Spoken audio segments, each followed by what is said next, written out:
मंगलम गौतमोदनि मंगलम कुंदकुंदार्यो जयगणधर्मोऽस्तु मंगलम सर्वमंगल मांगल्यम सर्वकल्याणकारिकम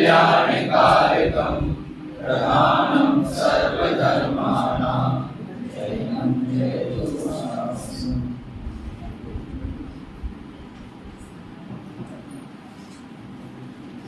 परमानंद की प्राप्ति के लिए परमानंद को प्राप्त ऐसे परमात्मा की स्तुति करते हुए अपने परमानंद का स्वरूप स्पष्ट करने के लिए आचार्य अकलंक देव ने यह स्तोत्र लिखा हुआ है। स्तोत्रों के संदर्भ में और आचार्य अकलंक देव के संदर्भ में कल अपन ने थोड़ी चर्चा की थी। आचार्य अकलंक देव का अकलंक नाम मात्र नाम निक्षेप से नहीं है, उनका सार्थक नाम। इसके लिए एक श्लोक आपके इससे पीछे दिया हुआ है।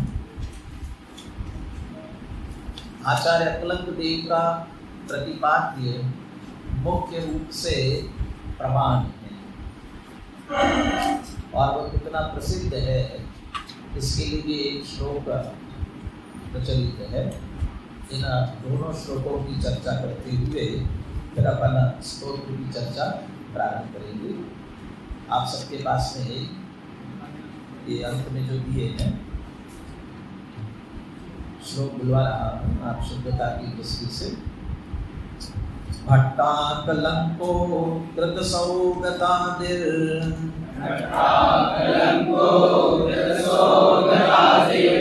दुर्वाक्यपङ्कः सकलङ्कभूतं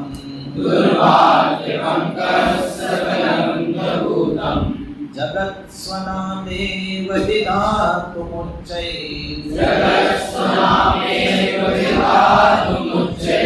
सार्थं समन्तादकलङ्कमेव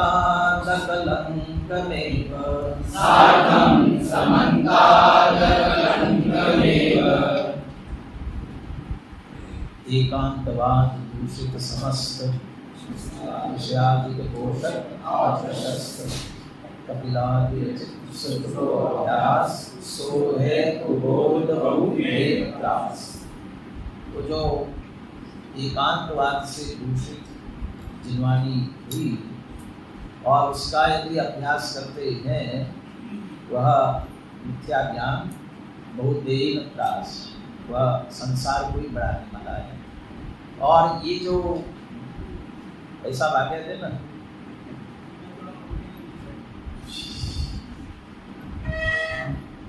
ये इनसे सकलंक ऐसे मिथ्या मान्यताओं से वस्तु स्वरूप के विरुद्ध वस्तु में कोई दिक्कत नहीं आई है, लेकिन उस वस्तु को जानने में और उसके निरूपण में जो एकांत मिथ्या मान्यताएं, चूंकि अकलंक देव ने बौद्ध मत का अधिक खंडन किया, इसलिए उसका ही उल्लेख करते हुए सौगतादिर दुर्वाक्य पंक सकलंक भूतम, सौगतादि और ऐसे जितने एकांत मत थे उनके निमित्त से वस्तु का स्वरूप और जिनवाणी जो कलंक भूत हुई थी, सकलंक भूतम, भट्टाकलंको अकृत, भट्टाकलंक देव ने उन्हें किया। क्या किया? सबसे अंतिम चरण है समन्ताद अकलंकमेव, समन्ताद अकलम अकलंकम, या समन्ताद के दोनों अर्थ भी कर सकते हो। आचार्य समंत भद्र की जैसी परंपरा चली आ रही थी उसका आश्रय लेते हुए, और दूसरा समंत का अर्थ होता है सर्व ओर से, समन्ता, सर्व ओर से कलंक से रहित कर दिया, अकलंक अकृत। क्यों?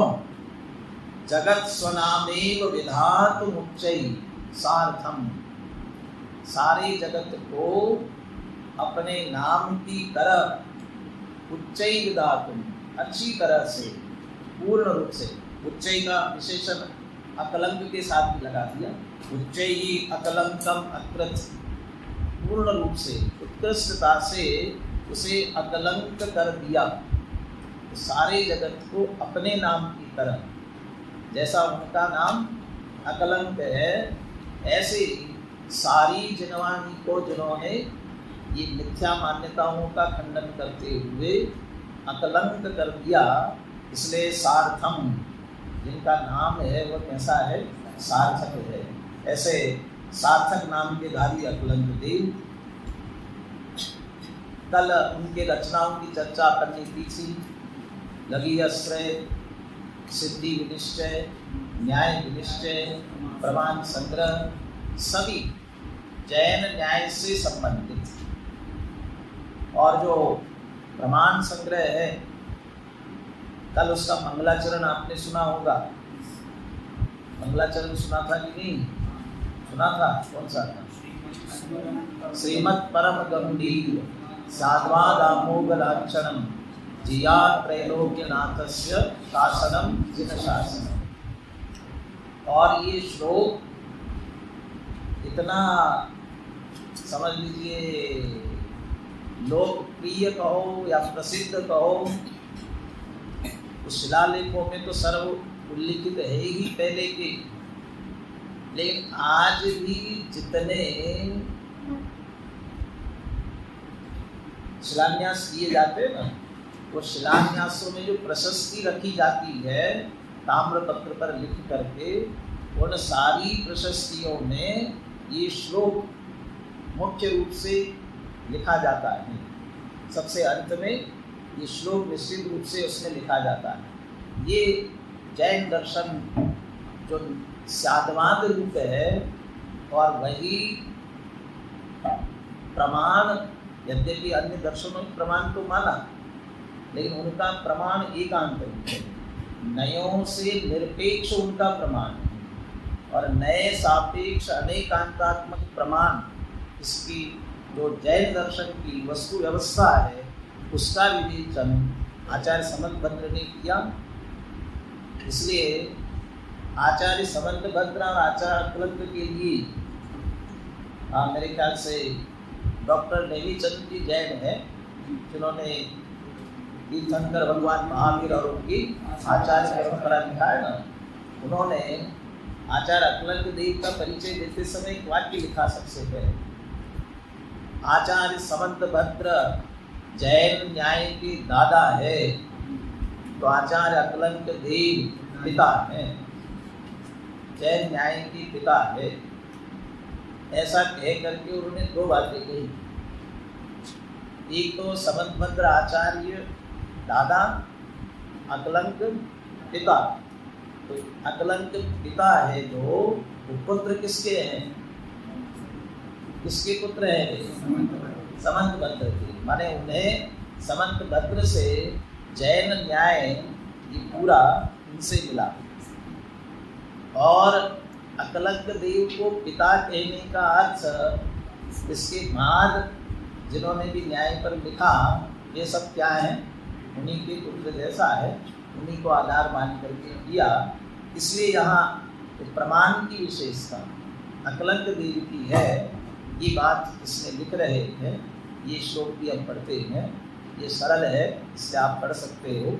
ये श्लोक पढ़ते पढ़ते आचार्य अकलंक देव के शास्त्रों का सार लेकर के किसी ने शास्त्र की रचना की है, और उन्होंने प्रारंभिक मंगलाचरण की भूमिका के साथ उसका उल्लेख भी किया है। मेरे ख्याल से आप लोगों ने जरूर पढ़ा होगा, किसी को ध्यान आए तो श्लोक सोच के रखना, इसके बाद उस श्लोक की चर्चा करेंगे। बोलिए श्लोक, बोलिए सभी।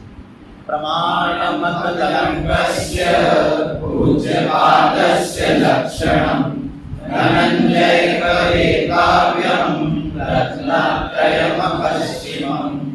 ये धनंजय कवि ने लिखा, और उन्होंने कहा तीन चीजें रत्नत्रयम अपश्चिम। रत्नत्रय माने वो सम्यक दर्शन ज्ञान चारित्र की बात नहीं है, सब जगह एक ही अर्थ नहीं लगाना।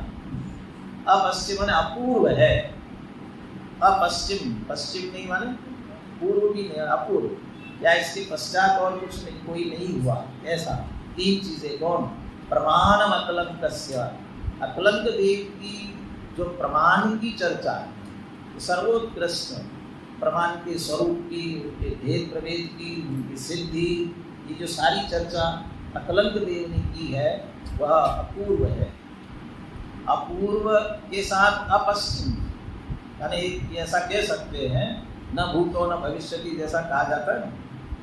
पूज्य पादस्य लक्षणम, और आचार्य पूज्यपाद सर्वार्थ सिद्धि वृत्ति टीका लिखने वाले तत्वार्थ सूत्र के पूज्यपाद, मूल नाम क्या है? आचार्य देवनंदी, वो पूज्यपाद धनंजय कबीर काव्य।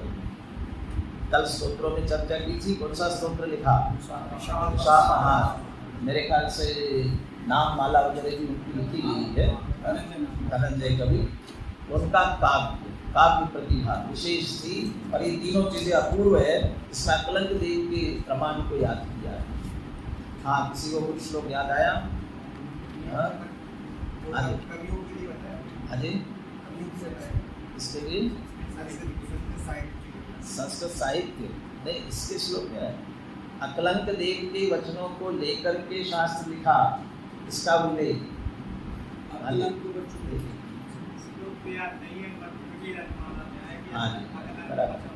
हाँ वही अकलंक वचों बोधे उदंत्रे येन धीमता न्याय विद्यामृतम तस्मै नमो माणिक्य नंदिने।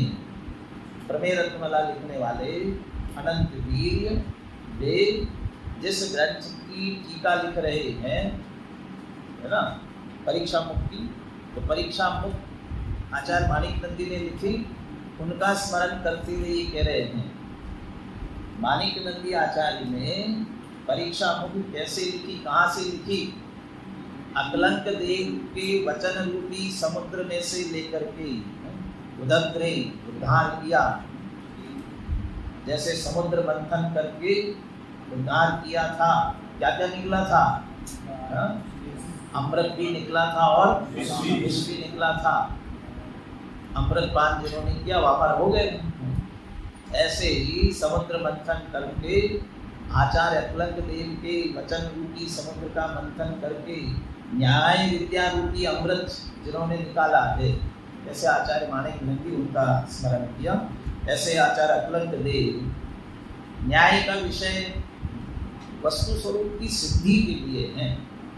वस्तु स्वरूप सिद्ध हो जाए, और वस्तु स्वरूप की सिद्धि का प्रयोजन अकेला वस्तु स्वरूप को सिद्ध करना तो नहीं है। वस्तु स्वरूप सिद्ध कर लो, वस्तु स्वरूप सिद्ध करने के बाद अपनी निज वस्तु को जानकर पहचान कर अपना प्रयोजन सिद्ध करना है। तो ये आचार्य भी हमारे शुष्क तर्क में लगे नहीं रहते हैं। ये वस्तु स्वरूप की सिद्धि के लिए ऐसे कठिन तर्क वितर्क देते हैं, परंतु उनके अंदर भी निरंतर झरता हुआ आनंद जिसकी मुद्रा है, ऐसा स्वसंवेदन उनके अंदर भी निरंतर चलता रहता है। स्वसंवेदन स्वसंचेतन अंदर चलता रहता है, माने ये भी आध्यात्मिक रहते हैं, होते हैं, है। और उस अध्यात्म को व्यक्त करने के लिए ये परमानंद स्तोत्र है। एक और स्तोत्र की चर्चा की थी, कौन सा स्तोत्र? और एक दूसरा स्वरूप संबोधन। ऐसे स्वरूप संबोधन पहले करना चाहिए, क्योंकि उसमें अनेकांतात्मक आत्मा के स्वरूप की चर्चा की है, और अनेकांतात्मक आत्मा का स्वरूप समझने के बाद हमारा प्रयोजन जो शुद्ध आत्मा है उसकी चर्चा इस परमानंद स्तोत्र में की है। लेकिन अपने लिए समय जैसा जो ख्याल में आए तो सीधा अध्यात्म का निरूपण करने वाला ये परमानंद स्तोत्र कठिन नहीं है, सरल है। कल मैंने ये भी कहा था, स्वरूप संबोधन स्तोत्र पढ़ने के लिए थोड़ा बुद्धि ज़्यादा लगाना पड़ेगी, और उससे बुद्धि से, तर्क से, युक्ति से पढ़ना पड़ेगा, और इसे हृदय से पढ़ना है। चलिए प्रारंभ करते हैं। सबसे पहला छंद, परमानंद संयुक्तम निर्विकारं व्यापकं ज्ञानहीनाः न पश्यन्ति निजदेहे व्यवस्थितम्। सबका प्रयोजन क्या है, क्या चाहते हैं सभी? जे त्रिभुवन में जीवन सुख चाहे दुर्गे भवन। चाहते हैं ना, सुख चाहते हैं, और जितना प्रयास करते हैं सुबह से शाम तक, जन्म से मरण तक, वह सब इसके लिए करते हैं, सुख की प्राप्ति के लिए ही करते हैं। जब सुख की प्राप्ति के लिए करते हैं तो फिर सुख मिलता क्यों नहीं है? क्यों नहीं मिलता है? क्योंकि जहाँ सुख नहीं है वहाँ सुख खोजने का प्रयास कर रहे हैं, और जहाँ सुख नहीं वहाँ खोजने का प्रयास करेंगे तो मिलेगा कैसे? अब हमें वास्तविक सुख चाहिए, कहाँ मिलेगा? जहाँ है वहाँ मिलेगा। कहाँ है? यहाँ है। तो सबसे पहला शब्द लिखते हैं, जिस आत्मा को जानना है, जिस आत्मा को पहचानना है, वह है कैसा? परमानंद संयुक्तम, परम आनंद से युक्त है, परमानंद संयुक्तम, परम आनंद में है, स्वयं आनंद में है, इसलिए उसका लक्ष्य करते हैं तो आनंद प्रकट होता है। यदि वहाँ आनंद नहीं होता तो आनंद प्रकट भी कैसे होता? तो वहाँ आनंद है। कैसे जाना? जो हुए आज तक हरिहन सबने अपनाया यही पन, उपदेश दिया इसी प्रकार वो सबको मेरा नमस्कार। ये सब है ना। और अकेला अरहंत ही क्यों? पंच परमेष्टि से लेकर के और चौथे गुणस्थान वृत्ति से लेकर के जो अतीन्द्रिय आनंद प्रकट कर लेते हैं वो सब इसी के आश्रय से है, इसलिए प्राप्त होता है। परमानंद संयुक्तम, गुरुदेव जी कहते हैं प्राप्त की प्राप्ति होती है, अप्राप्त की नहीं है। यदि है और उसका लक्ष्य करे और न मिले, महर्षि के वचनामृत में एक वाक्य आया, है और न मिले, बोले 14 ब्रह्मांड को शून्य होना पड़ेगा। 14 राजू तुम नम, ये ना पूरा विश्व, 14 राजू, विश्व का लोक अपना अलोकाकाश सहित विश्व कहलाता है। ये 14 राजू, ये शून्य होना पड़ेगा। क्यों? ऐसा वस्तु स्वरूप है और वस्तु स्वरूप के अनुसार नहीं हो रहा है तो फिर क्या है? सभी खत्म हो सकता है। तो आत्मा परम आनंद संयुक्त है, परमानंद संयुक्तम, परम आनंद से युक्त है। एक छोटा सा शक्कर का दाना जिह्वा पर रखे, क्या मिलेगा? क्या स्वाद आएगा? अरे कैसा स्वाद आएगा? मीठा। क्यों? क्यों मीठा आएगा? क्यों? मीठा है ना, इसलिए मीठा स्वाद आएगा। विश्वास है? पक्का? जब भी रखेंगे तो मिठास आने वाली है। और कभी बहुत तीखा खा लेते हो और बहुत मिर्ची लग रही हो तो क्या कहते हो? मीठा लाओ, मीठा लाओ। और कोई मिठाई नहीं हो तो शक्कर लाओ। क्यों? क्योंकि हमें विश्वास है शक्कर में मिठास है और जिह्वा के संपर्क में आते ही मिठास मिलने वाली है। जैसा पर के प्रति विश्वास है ऐसा इसके प्रति विश्वास है कि नहीं, और ये विश्वास नहीं है इसलिए बाहर खोज रहे हैं। ये परम, इसलिए पहला शब्द परमानंद संयुक्त पुनः रिपीट करने वाले हैं। मेरे ख्याल से तीसरे श्लोक में पुनः आएगा परमानंद संयुक्तम। कहाँ है ऐसा परमानंद संयुक्त आत्मा? है कहाँ? कहाँ खोजे उसे? कहाँ देखने जाए? अंतिम चरण है निज देहे व्यवस्थितम। कहीं खोजने जाने की जरूरत नहीं है। निज देहे व्यवस्थितम, इसी देह देवल में विराजमान है, इसी देह में है। क्यों जाता गिरनार, क्यों जाता काशी, अभी ही में है तेरे घटघटा वासी। क्या करो, अंतर का कोना टटोर, तेरा प्रभु अंतर निज देहे व्यवस्थितम। देह से बाहर जाना नहीं, परंतु देह में अटकना नहीं। देह में नहीं अटकना, देह से बाहर की कहीं और बाहर जाने की जरूरत नहीं है, पर यही है निज देहे व्यवस्थितम, देह रूप नहीं है।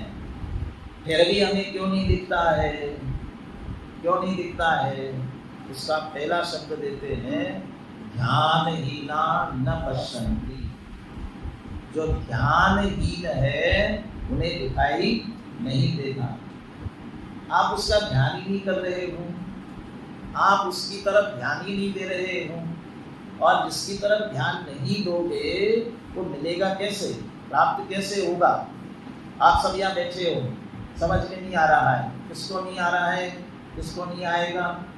तो ध्यान नहीं देगा, और जब ध्यान से सुनेगा, ध्यान देगा, उसको समझ में आएगा ना। तो हमने उसे उसकी तरफ ध्यान ही नहीं दिया। ध्यान ही ना, ध्यान के दो अर्थ होते ना, सब इधर ध्यान दो, सिर्फ आपने उपयोग इधर लगाया। एक तो ये ध्यान, हमारा ध्यान ही नहीं दिया इस तरफ। और दूसरा एकाग्र होना, उसके प्रति एकाग्र होना। हमारा एक तो ध्यान ही नहीं दिया इस तरफ। अभी आप वहां से लेकर यहाँ तक आए, मैं पूछूं आपको किसी व्यक्ति का नाम लेकर के, आप सब जानते हैं, ऐसे कोई व्यक्ति का नाम लेकर के वो अभी यहाँ से निकले, आपने देखा क्या? क्या कहोगे? अभी निकले थे, आपने देखा क्या? ध्यान नहीं गया, ध्यान नहीं गया। अरे निकले थे ना, अरे तुमने उनकी तरफ ऐसा देखा भी था, उनकी तरफ देखा था, अच्छा ध्यान नहीं।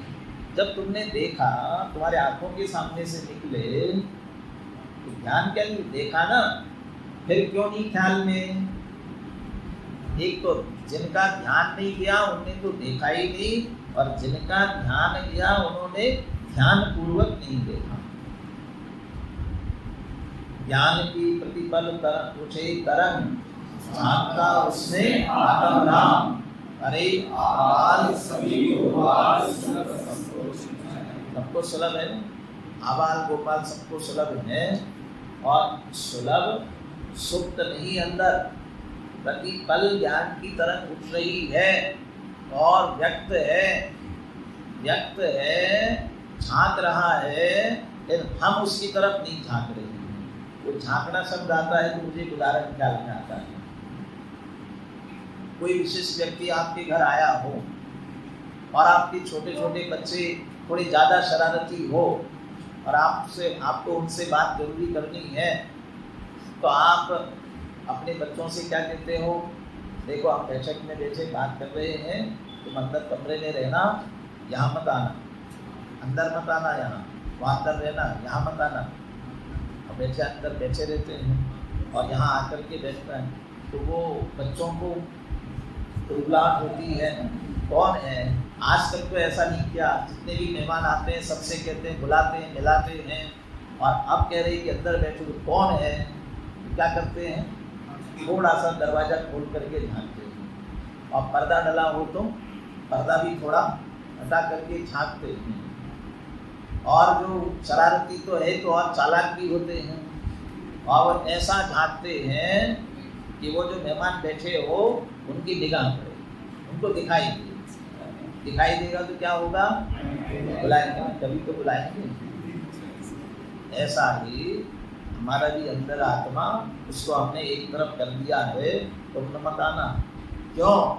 क्योंकि हमें तो राग द्वेष क्रोध मान माया लोभ, और जिस राग से आनंद मिल रहा है, विषय कषाय इनमें आनंद आ रहा है, तो ये आ रहे हैं, उसको हमने अलग कर रखा है। लेकिन वो बार बार झांकता है, ज्ञान की प्रतिपल उठे तरंग, वो ज्ञान की तरंग उठ रही, उससे आत्मा प्रतिपल झांक रहा है, परंतु और इसलिए झांक रहा है, कभी तो ध्यान देगा कि हम ध्यान नहीं दे रहे, हमारा ध्यान उसकी तरफ जा ही नहीं रहा। जिन्होंने पाठशाला पढ़ ली और आगे बढ़ करके स्वाध्याय किया, जिनवानी पढ़ ली, शास्त्र पढ़ लिए, उनका ध्यान तो गया ना आत्मा की तरफ। अब उनका ध्यान गया, लक्षण कदाचित समझ लिया, अब वो ध्यान नहीं दे रहे हैं, माने उसी को जानने के लिए ध्यान नहीं कर रहे, एकाग्र नहीं हो रहे। और जब तक उसकी तरफ एकाग्र नहीं होंगे तब तक उसकी प्राप्ति होने वाली नहीं है। और अभी सुबह दादा का विस्तार से प्रवचन ध्यान के संदर्भ में चल रहा था। जब तक कुछ भी करने धरने का विकल्प रहेगा तब तक दिखेगा ही नहीं। निज देह यहाँ हो करके भी दिखेगा नहीं। करने धरने का विकल्प नहीं, जानने का विकल्प ही रहेगा। पर को जानने का नहीं, उसको जानने का भी विकल्प रहेगा। तब तक ध्यान नहीं होगा। तब तक क्या होगा? तब तक कोई न कोई विकार होगा। तब तक कोई न कोई विकार, करने का विकल्प, धरने का विकल्प, जानने का विकल्प भी होगा ना, जानने का। तो जिसको जानने का विकल्प होगा उसका राग होगा, उसकी तरफ हमारा ध्यान जाएगा। और उसकी तरफ जाएगा तो ये नहीं होगा। आत्मा को जानने का भी विकल्प होगा, वो विकल्प रागात्मक होगा, वो विकल्प की तरफ ध्यान जाएगा, ध्यान नहीं होगा। और इसलिए वो ध्यान ही न पश्यन्ति, इस ध्यान से रहित होने के कारण से दिख नहीं रहा है। निर्विकारम है वह निर्विकार, उसके स्वरूप में कोई विकार नहीं है।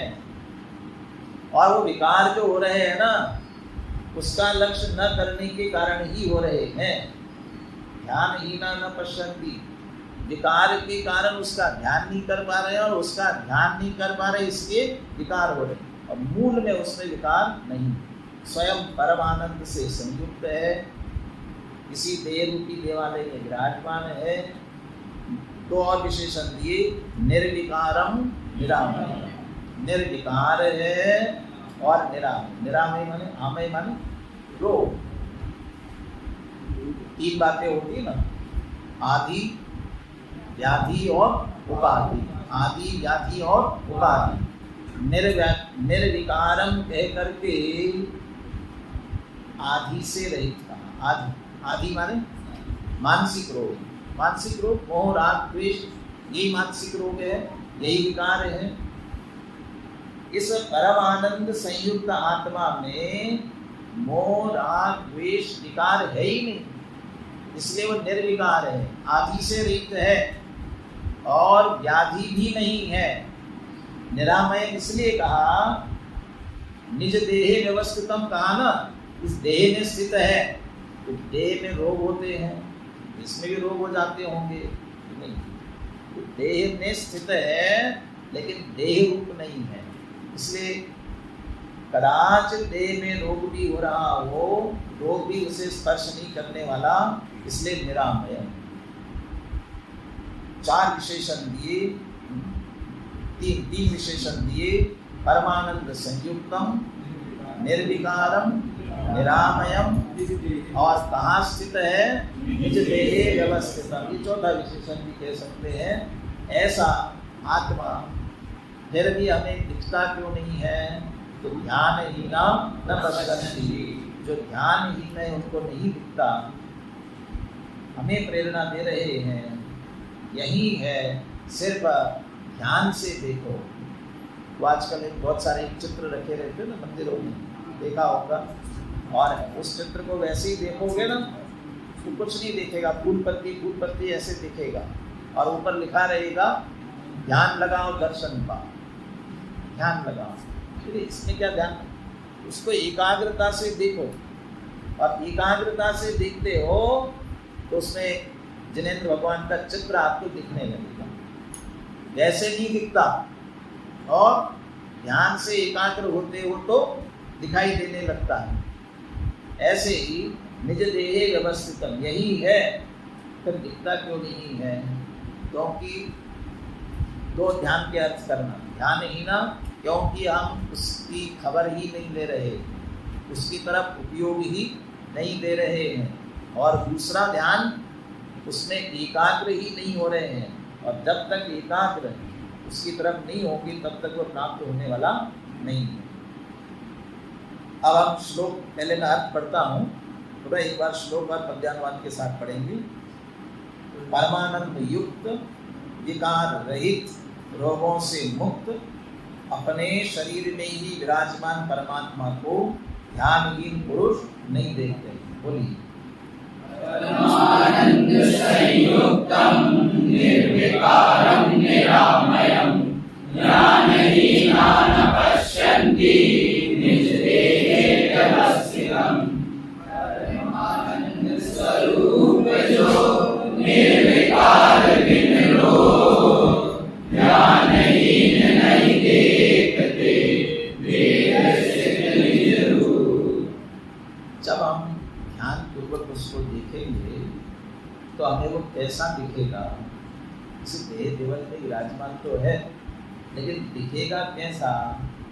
बस आनंद अकेला आनंद नहीं, उसके साथ और भी है। कैसा? आगे चल करके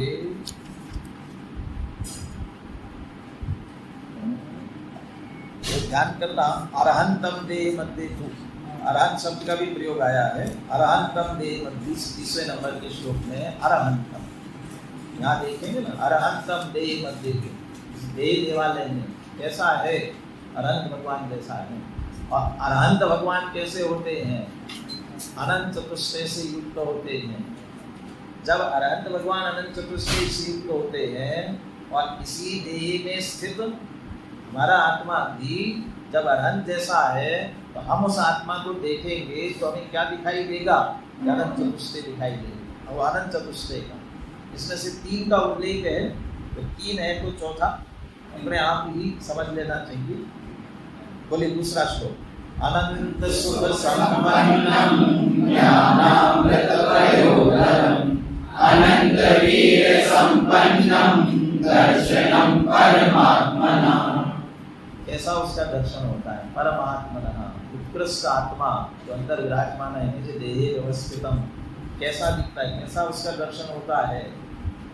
ऊपर आनंद शब्द का प्रयोग किया, यहाँ सुख शब्द का प्रयोग कर रहे हैं, दोनों का तात्पर्य एक जैसा ही है।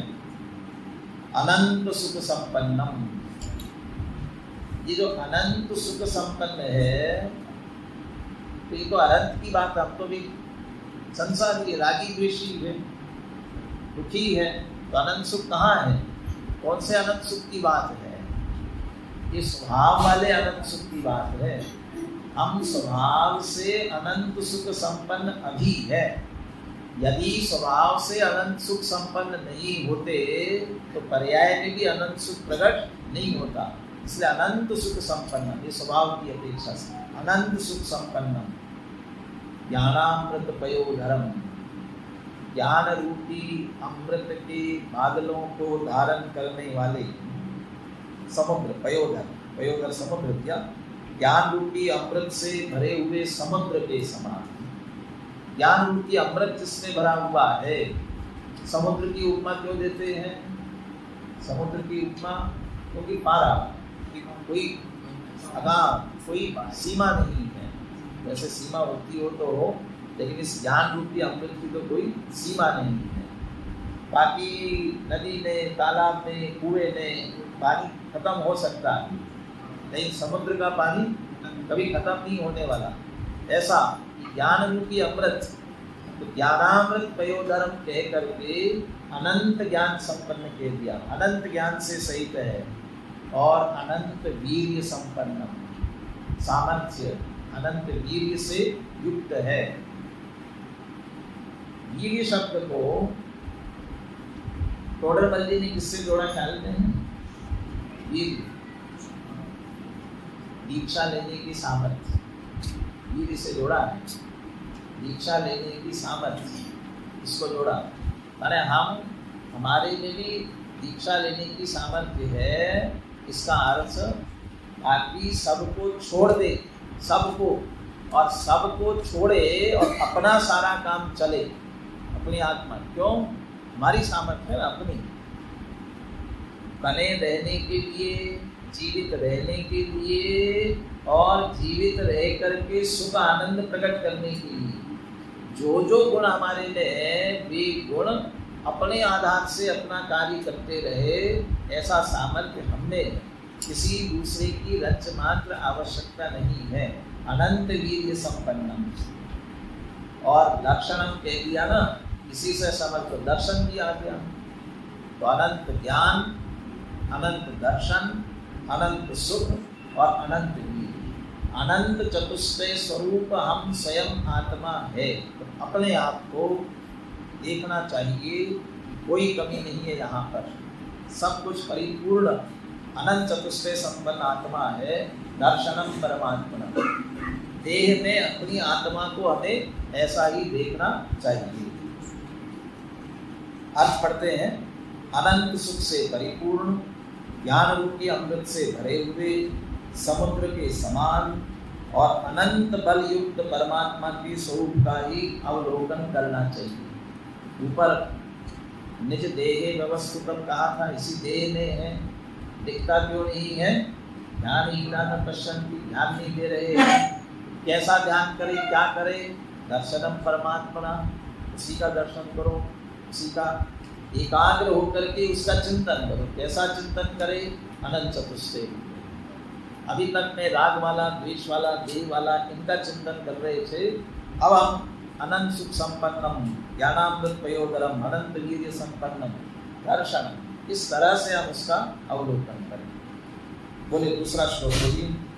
अनंत सुख संपन्नम ज्ञानामृत पयोदरम, अनंत वीर्य संपन्नम, दर्शनम परमात्मना। बोलिए, एक साथ पद्यान्वयन बोलिए।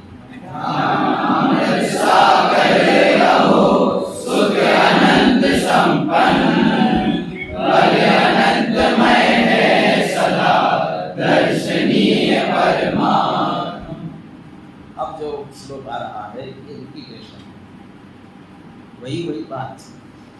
तो अध्यात्म में और भक्ति में पुनरावृत्ति दोष नहीं होता है। पुनरावृत्ति होना दोष नहीं होता है, गुण होता है। वही चिंतन पुनः पुनः चलना चाहिए। इसलिए अनेकों बार भी आवे तो भी अपने परिणाम को, अपनी रुचि को वह पुष्ट करने वाला ही होता है। बोले तीसरा, निर्विकारं निरापारं सर्वसंग विवर्जितं, परमानंद संपन्नं शुद्ध चैतन्य लक्षणम। अभी लक्षण नहीं बताया था, इसलिए लक्षण दिया। कैसा है वह? शुद्ध चैतन्य लक्षणम, शुद्ध चैतन्य लक्षण वाला है।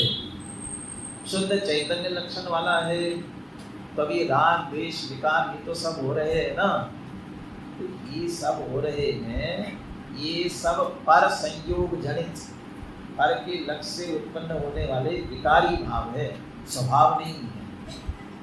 जो ज्ञान दर्शन चैतन्य स्वरूप है उसमें कोई विकार आया नहीं है। जो निगोध में सोई मुझ में सोई मोक्ष मिला, अंतर भेद कछु भी नाही, भेद में संसार। माने सिद्ध दशा में जाकर के निर्मल हुआ और निगोध दशा में कैसा था? मलिन था। यदि निगोध दशा में मलिन हो गया होता तो फिर निर्मल कैसे होता? वहाँ भी निर्मल है, बीच में भी निर्मल है, उसका आश्रय करने के बाद निर्मलता प्रकट होना पर्याय में प्रारंभ हो गई, और जब पूर्ण आश्रय किया तो पूर्ण निर्मल हो गया, क्योंकि वह अपने आप में निर्मल ही है। ज्ञान को अधिकतर दर्पण की उपमा दी जाती है। दर्पणाय यद विद्या दर्पणाय, दर्पण कलिव सकला प्रतिफलति पदार्थ मानिकाय। कभी दर्पण मलिन होता है, कभी होता है। कितनी भी मलिन चीजें उसमें झलकी, और जब मलिन चीजें झलक रही हो तब हम दर्पण को देखें तो मलिन जैसा दिखता है, तो उसके प्रतिबिंब जो हो रहे हैं वे मलिन दिख रहे होंगे, लेकिन मूल में दर्पण कैसा रहता? वो शुद्ध चैतन्य ज्ञान दर्शन, उससे हम वस्तु को जानते हैं। वो जो जानना देखना हो रहा है और वो जानने देखने का कार्य जिस चैतन्य से हो रहा है उसमें कोई विकार नहीं है। तो विकार आया कब? वो चैतन्य ने जानने देखने के बाद जब मोह किया, ये मेरा, ये तेरा, ये अच्छा, ये बुरा, फिर इसको ऐसा करो, फिर जो मोह राग द्वेष के परिणाम उत्पन्न हुए, विपरीत मान्यता, विपरीत वृत्ति, इसके कारण जो मोह राग द्वेष के परिणाम हुए, उससे मोह राग द्वेष रूप परिणाम मलिन हुए और उसका उपचार करके चैतन्य को भी मलिन कह दिया। वो गंदगी दिख रही थी, दर्पण में दिख रही थी, अरे दर्पण भी काला पीला नीला हो गया, दिख रहा है, हुआ नहीं। ऐसा ही हमारा चैतन्य भी इन सब को जानने देखने रूप रहता है, इसलिए शुद्ध, और वो हमारा लक्षण है। अभी हमारे पास भले ही मतिश्रुत ज्ञान है, तो हमारा लक्षण मतिश्रुत ज्ञान नहीं, ज्ञान। क्यों? मतिश्रुत ज्ञान तो चला जाएगा, केवल ज्ञान प्रकट हो जाएगा। कुमति कुश्रुत है अभी, कुमति कुश्रुत नहीं, ये चला जाके मतिश्रुत आएगा, मतिश्रुत से फिर केवल ज्ञान। सामान्य चैतन्य लक्षण, और जो सामान्य चैतन्य लक्षण है वो शुद्ध है, वो शुद्ध चैतन्य, ऐसा हमारा स्वरूप है। और क्योंकि शुद्ध चैतन्य लक्षण है निर्विकारम, उसमें कोई विकार नहीं। अभी जैसा मैंने कहा ना, दर्पण में झलकते हैं, दर्पण विकृत नहीं होता, ऐसा हमारा ज्ञान दर्शन चैतन्य वो विकृत नहीं होता। पर्याय में मोह राग द्वेषादि की उत्पत्ति होती है कदाचित, लेकिन उसमें विकार नहीं आता, इसलिए निर्विकार है। जब चैतन्य अपने स्वरूप से जानना देखना चाहे, देखे, तो कोई बाधा नहीं आती है, निराबाधम। लेकिन अभी तो मुझे पीछे देखना होगा तो क्या दिख रहा है, उठना पड़ेगा, ये आपको दिख रहा है, मुझे नहीं दिख रहा है, कितनी सारी बाधाएं, उठ करके आना पड़ेगा। अभी लाइट चली जाए तो नहीं दिखाई, कितनी सारी बाधाएं हैं। अरे ये बाधाएं हमारा चैतन्य अभी हमने ही इसका लक्ष्य न करने के कारण से हीन कर लिया है, और सामर्थ्य शक्तिहीन होती है तब सहारा लेना पड़ता है। तो शक्ति की हीनता में ये सहारा लेना पड़ रहा है, लेकिन उसका मूल जो स्वरूप है उसमें कोई बाधा नहीं, और मूल स्वरूप ऐसा व्यक्त होता है तो कोई बाधक नहीं बनता है। परिपूर्ण केवल ज्ञान प्रकट हुआ, कौन रोकने वाला है? और वैसा हमारा स्वरूप है, इसलिए निराबाध। सर्व संग विवर्जितम, कैसा आत्मा? सब प्रकार के परिग्रह से रहित। ये बाहर से ओढ़ा हुआ दिख रहा है ना, ये तो हमारा है ही नहीं। बहिरंग परिग्रह ये तो हमारा है ही नहीं। ये अंदर जो इनके प्रति मोह राग द्वेष के परिणाम रूप अंतरंग परिग्रह हो रहे हैं, वो भी आत्मा में प्रवेश नहीं करते। इसलिए कैसा है? सर्व संग विवर्जित, अंतरंग बहिरंग सर्व परिग्रह से रहित। और जब हम ऐसा ही इस चैतन्य लक्षण आत्मा को देखते हैं, बाह्य और अंतरंग परिग्रह से रहित, सब प्रकार के विकारों से रहित, निराबाद अंदर देखते हैं, तो परमानंद संपन्न, परम आनंद से संपन्न है। और परम आनंद, निराकुल सुख, अतीन्द्रिय आनंद निश्चित रूप से प्रकट होता है, परम आनंद संपन्न। इसलिए हमारा आत्मा पुनः कितने विशेषण रिपीट किए?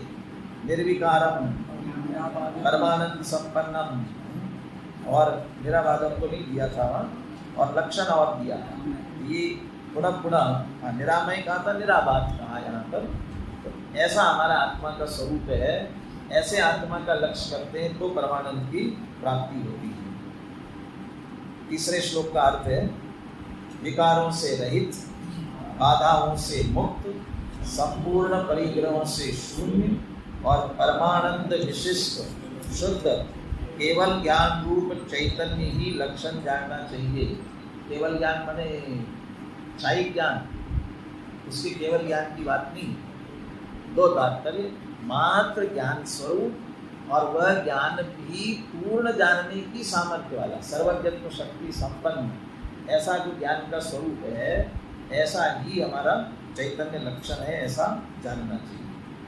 बोलिए तीसरा श्लोक पद्यानुवाद के साथ में। निर्विकारं निराबाधं